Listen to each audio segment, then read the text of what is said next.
I'm Jimmy DiResta. We're here at my farmhouse in East Durham, New York, and I make things. What I do is I make things, and in the process of making things, I film them, and then people get inspired and educated.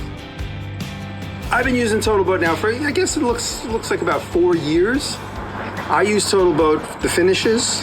We use a lot of the finishes here in the house, on the floors, and in the workshop on some of the projects. I use the spar varnishes and the resins, the epoxy resins for signage.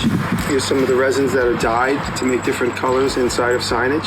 Working with TotalBoat has been amazing. They're just fun, openly creative, interested in the maker community. They've been great.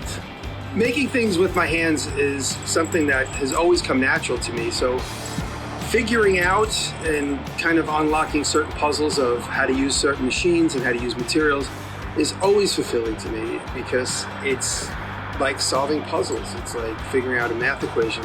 I'm not good at math and I'm not good at spelling, but I am good at making things. And so when it comes to figuring out how to use two unlike materials, or how to use a crazy new machine to me that's 100 years old, those type of things really excite me. Just the figuring out, the unlocking of those puzzles.